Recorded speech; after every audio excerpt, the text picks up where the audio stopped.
What's up, everybody? It's Sid and Millie back with another episode. Thank you so much for joining us today. As you know, Manchester United played earlier this morning, Eastern hours this morning, and we did our game breakdown earlier. So now we just want to get into some more of the technicalities of the game and chat a little bit more about what was going on the pitch. Yeah. Sorry, I was super locked No, in you're on what I was good. doing. Yeah, exactly. So, as we know, United started their Premier League campaign today, and unfortunately, it was a rough game for United. Obviously lost the game, and so Yes. yeah, we're just gonna do a little bit of a tactical breakdown, talk about some of the things that went well, some of the issues in the areas that we struggled, and yeah, kind of go from there. So. One thing to keep in mind is that this was the first game of the season. It's very, very early. There's still a lot of time in the season, and we know that our squad has to grow into like the season ahead. It's a very long Mm-hmm. season. So we have to continue to keep the faith, and trust in Michael Carrick, trust in the squad, and know that like the development is going to continue as the season goes on. So just bear that in mind as as we're going through this. It's too early for alarm bells to be ringing and stuff. I think at the end of the day, we just need some adjustments to help us out a little bit. So a few adjustments here and there, and United can still be again a serious footballing team that we know that they are. So yeah. So anyway, as we know, United lines up in Michael Carrick's 4-2-3-1, or as we know, it can be considered a 4-3-3. So we've got our back four, our two pivot midfielders, our three, I guess like attacking midfielders or forward players, whatever you want to call them. And then we've got our nine up top. So we got the four, the two, the three, and the one. Or if you want to consider it a 4-3-3, you got the four, the three in the midfield, and then the three attackers. So however you want to consider it, that is the lineup that United goes with. And then on the flip side, let me get I whole sit guess. up. I know Yeah, they no, did the this is 5-4-1. yeah, this is super accurate. Yeah, I well just done. didn't know if I did the numbers right. I kind of guessed on some of them. Okay, I hear you. No, you did a really good job. Go with their three. So this was kind of who should be their like outback number. I guess we'll just put in here. And then they were kind of like this. Oh wait, that's what they played with a three. Because their thing was kind of like it was kind of like a four in the midfield. And this was kind of how Whole City was set up. So, um, as we can see, the way Whole City was kind of set up, still with the kind of three back system, I say in quotes because we know it turns into a back five.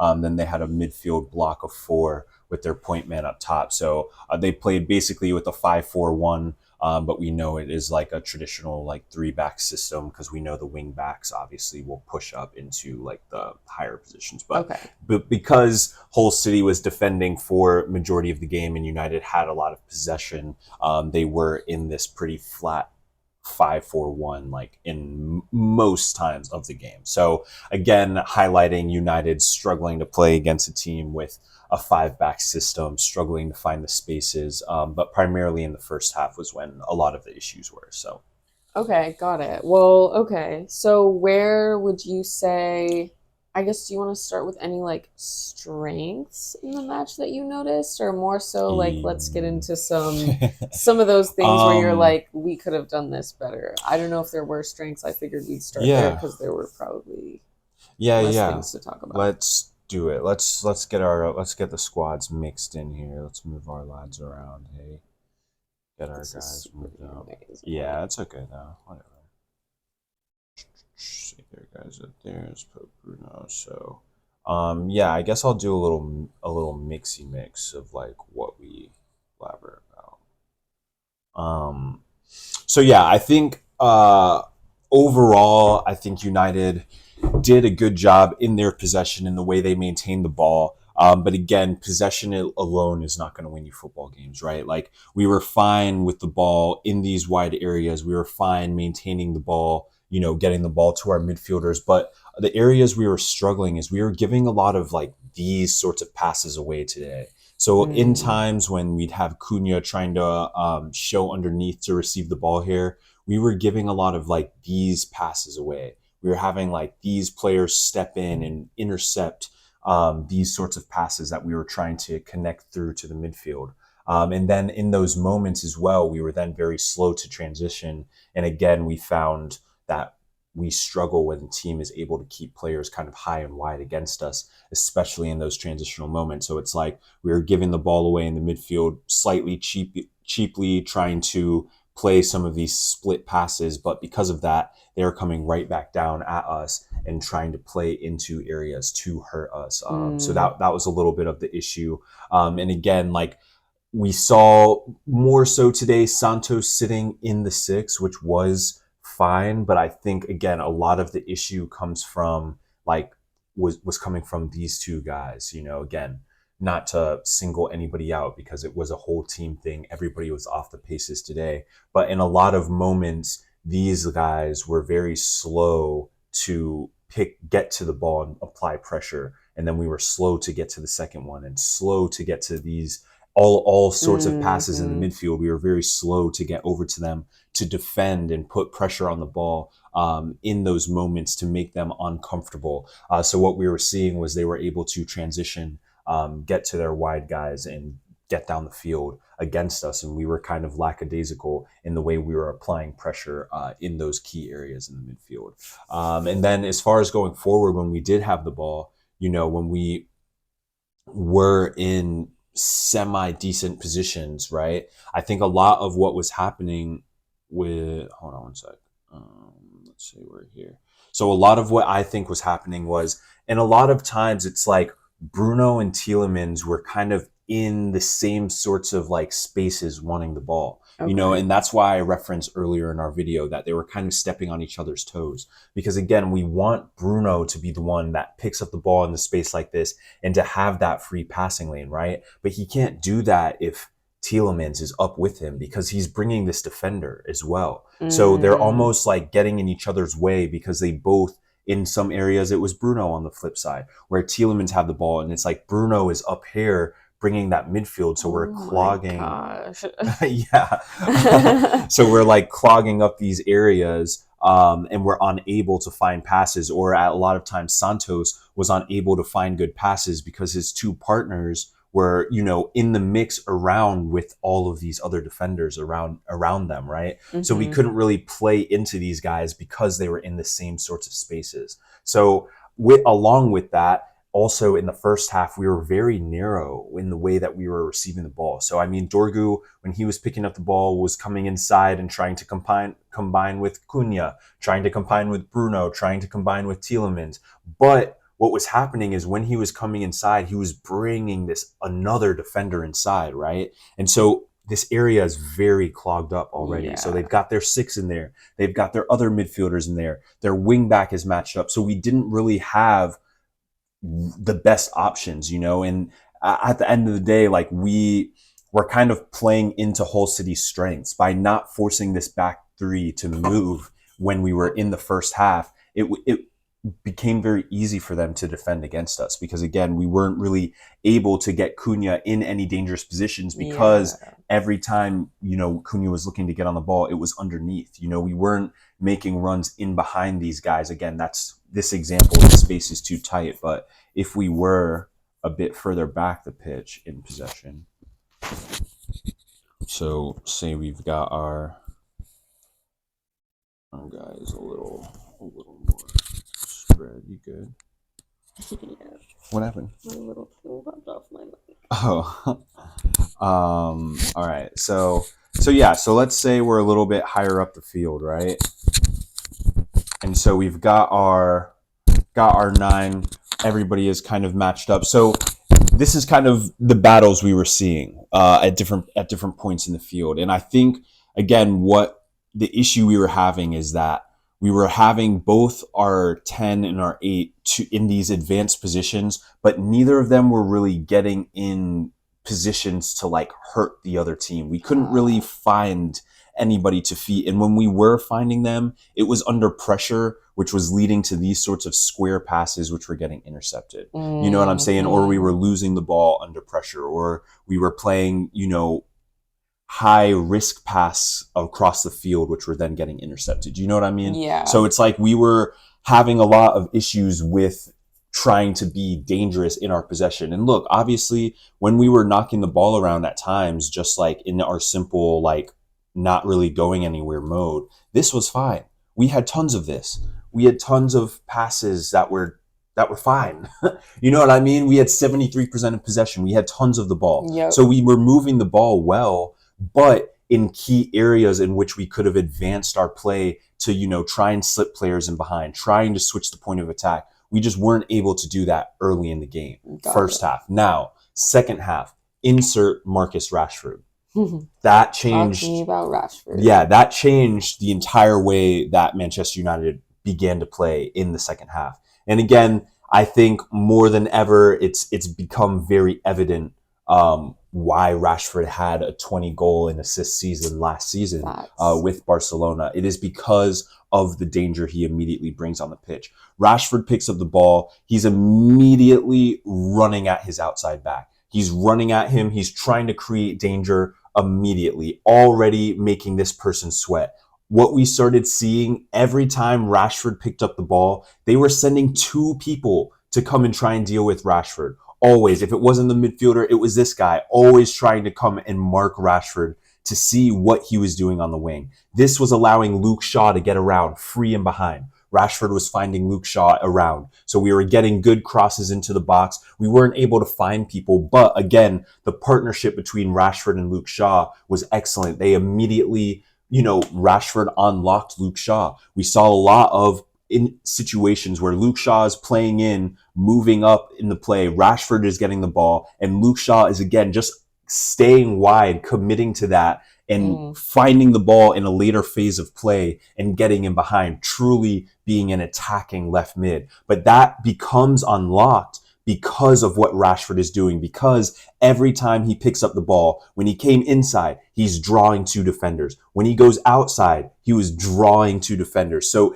every time he was picking up the ball, trying to find offensive actions and trying to be positive in the way we played. And it changed the dynamic. Another thing Rashford was doing, when he was picking up the ball in these sorts of areas on the corner of the 18, this defender, scared for his life, was backing off. So then what was Rashford doing? Cutting back onto his right foot and trying to whip in service to Šeško. We saw two brilliant balls from Rashford that on a different day are probably goals for Šeško. Wow. You know what I mean? Šeško needs service, and that's what you need. You want a winger that is going to immediately not only run at his outside back and try and get around for cutbacks, combine with our outside back, combine with our own outside back to get around and create service, but then also to have the dynamic to be able to cut back and then whip in service to get our number 9 involved.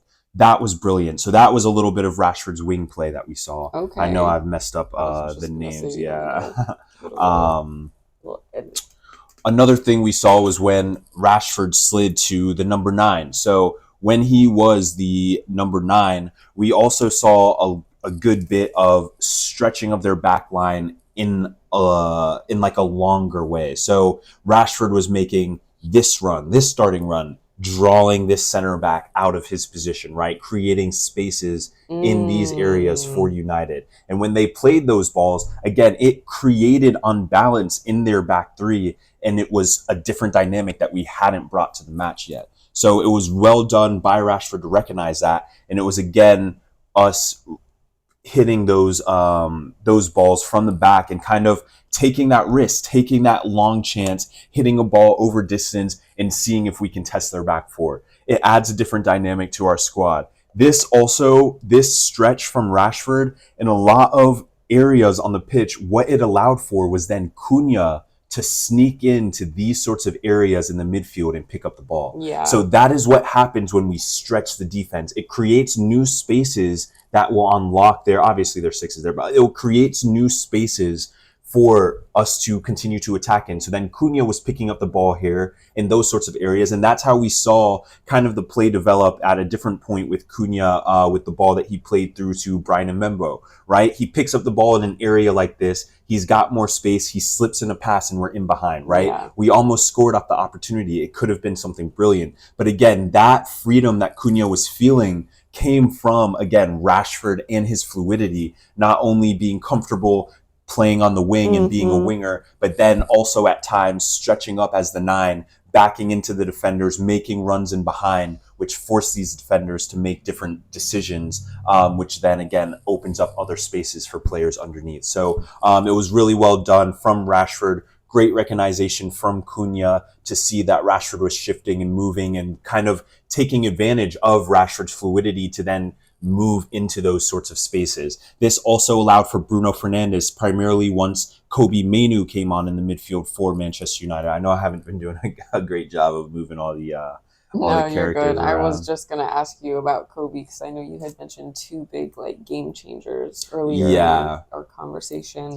And it was Rashford and Mainoo because they unlocked the rest of the team to be able to be more unpredictable and actually be creative and play the way they want to play. Yeah, 100%. Yeah, Kobbie just brings such composure to our midfield. You know, he really understands what the game needs and what the game is asking for. He's not the sort of midfielder that's going to force passes into tight areas and try and play in. You know, he has a certain level of composure on the ball, but also understands his responsibility in the midfield. So he does a really fantastic job of maintaining our possession, but also being composed and powerful on the ball. I think it's very clear that our midfield needs Kobbie Mainoo. Yes. He has to start in the next match. It is a clear adjustment. We need Kobbie Mainoo in the midfield because what he adds to our group is fantastic. And the key thing that Kobbie Mainoo allows is he stays out of Bruno Fernandes's way. He allows Bruno to be Bruno, right? There's no worry with Kobbie Mainoo getting in Bruno Fernandes' spaces, right? When I was showing in the first half, there was a lot more times where our 8 and our 10 were a little bit too close together. But Kobbie isn't after that. So Kobbie allows for Bruno to pick up the ball in these sorts of areas and start to be dangerous. This is where we saw Bruno shoot from. It was deflected out for a corner. But again, it starts from the composure. When Kobbie Mainoo picks up the ball, our spacing was much better once our substitutes came on. Yeah. And then it allowed 4 passes into Bruno for Bruno to pick up the ball underneath our 10. And again, for Cunha at that time. But when Šeško came on, you know, again, we were picking up the ball in more dangerous areas. So that was really what we needed. I think today out on the right side, we really missed Ahmad. Yes. I think Ahmad is such a talent, such a great attacking player and so important to this group. So we really missed him today. I didn't really feel like we had that kind of like, I mean, Brian had the 2 shots, but again, Ahmad really, with the work rate, the energy he brings, I think we really missed him today. Definitely. I would have loved to see him. So I'm hoping whatever happened, hopefully it's over quickly. Hopefully he recovers quickly, whatever it is, and hopefully he's back for the next match because, you know, he'll definitely be needed. Mazraoui at right back again.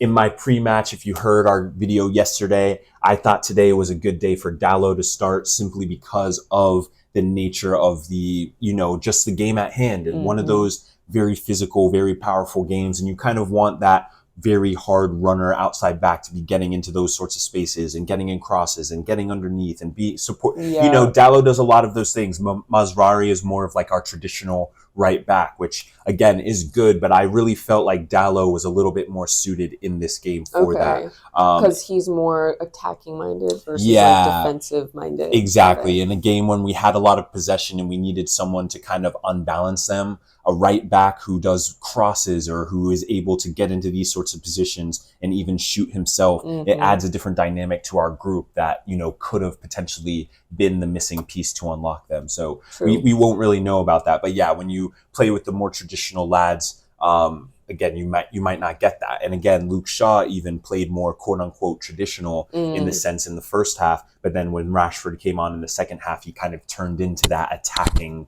wing back, outside back that we want to see, right? So those were a few of the issues. Obviously, United really was just weak on set pieces, weak on second balls. We weren't able to clear our lines and get the set pieces cleared, which obviously wasn't good enough, a little bit Right. lackadaisical on the set piece component. But as far as the attacking side, I think, again, the fluidity was decent with our attacking like three.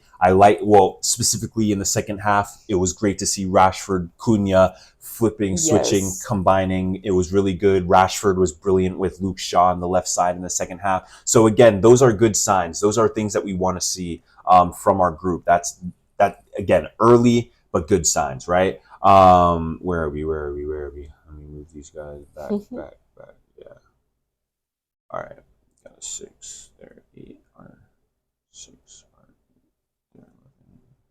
Man, yeah, the midfield is congested, and that is really what our issue is. We do, primarily a possession-based team. You're going to struggle when teams park with this many players behind the ball, and especially when their goal is to clog up these midfield areas. It's very difficult to play against. It's difficult to break down because there isn't a lot of space in here. You know what I mean? There's a lot of players to potentially challenge and win the ball. They had guys that were willing to press, willing to do that running, which made it very difficult for our guys in the midfield because they were often getting pressed as soon as they were getting the ball. Right. But again, they have to expect that. But okay, so now let's get into how we could break them down, how we could potentially have solved for the issues we were experiencing. One, shots from distance, right? So when we're getting the ball in these sorts of areas, can we force them to step their lines up by early in the match shooting from distance, challenging them outside the box?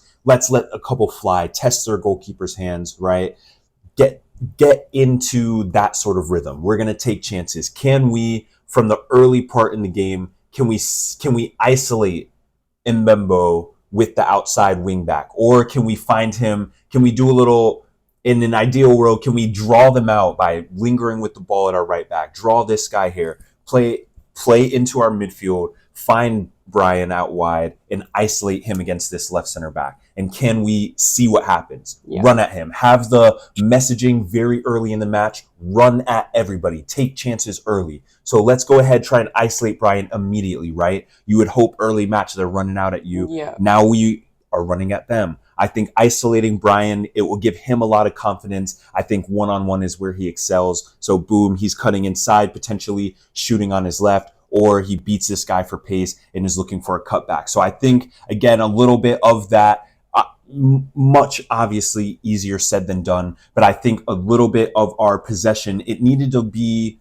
how can we solve this in less passes, right? Mm-hmm. And not overcomplicate it. Too many times it's like, all right, we've gotten the ball here, but we're taking 2-3 touches. So now this guy is dropped back into here. So now we can't play to our winger now, right? So now this guy is now just hanging out with the ball. And now if he plays into here, this is now a congested pass because there's so many people into here. And now these passing lanes are clogged up for our 9. So we can't really find it into our 9. Because again, Cunha was having an issue picking up the ball in those positions in the first half. So it's just very congested here. So another way to solve for this, when the game is getting shifted over, can we have, ideally, it would be our 6. Can we sort of, ideal situation, our 6 picks up the ball. They're starting to come with some pressure. Can we have our 9, rather than checking underneath where it's already congested, can we get the run in behind, right? Can we look for the pass in behind? This way, we're playing into some of the spaces on the field. So a lot of times in the first half, we were trying to play underneath, but it's so congested in here. Mm-hmm. Once again, with the 5-back system, it's very congested in the midfield when you're playing against a team that plays a 5-back system. So you really want to try and unlock that by stretching them, specifically these 3 players, as much as possible. So you can do that by making runs in behind, making this guy mad uncomfortable, and making him have to make a decision. And then we have to hit the ball. We have to reward this runner for testing that. So if Cunha makes that run, we have to play him behind. Mm-hmm. If Rashford makes that run, we have to play him behind. If Šeško makes that run, we have to play him behind, right? We have to reward their running and force these center backs to think about it, right? Because if we pick up the ball here, this is brilliant.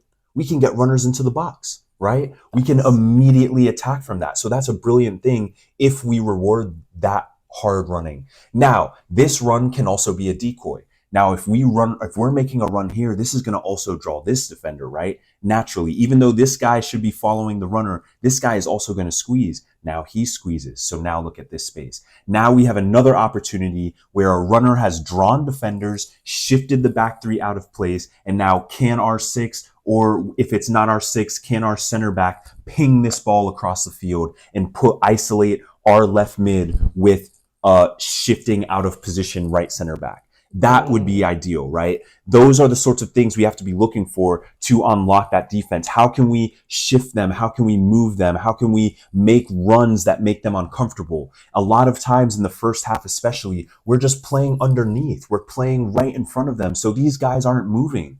They were chilling because we're keeping the ball in these sorts of positions. They don't have to do anything. The center backs are chilling, right? They're not doing anything. They're not moving anywhere.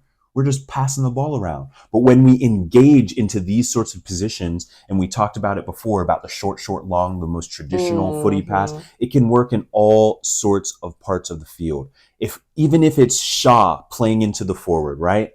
We can do combinations here with our winger. Short, playing into the corner, right? We can do combinations where Luke Shaw's playing in, this guy's running in behind, you're laying it back for another. You know what I'm saying? Like, we have to be quicker with these combinations and have intention behind how we want to unlock the team. And also, can we draw teams in a little bit better? Can we play into these sorts of positions? And then, like we saw Rashford do a few times, can we then switch the field over to this guy to isolate him in that position? And we saw that, and we can do that. Skip all of the noise in here. It's a lot of mess. It's a lot of players. It's a lot of high risk passes. It's a lot of traps that they're setting, right? So we don't want to continue to show underneath in these positions. We've got to draw these guys out so that they have to drop in uncomfortable, because that opens these spaces underneath for Bruno, for Tielemans, for Menu, for Santos, for Baliba, for everybody.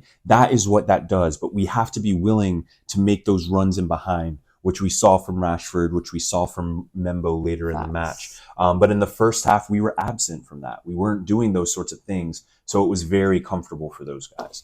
But yeah, I think overall, I think we can be very confident that United is going to be a very possession-based team in the way they build against their opponents. I think the missing element is how can we now hurt our opponents when we are getting into these sorts of positions, right? We have to figure out, we've got to be more clinical. Let's make sure we're getting in good crosses. If Šeško's on, let's try and get some shots, right? Let's have guys cut in on their stronger foot and get shots. So those are the sorts of things we've got to do. Take some more risks. Have our attacking players be a little bit more selfish across the board. Have that little bit of edge of, I want to score today. I'm going to score today. Or I might get an assist today. But at the end of the day, like, that's the missing piece to this group.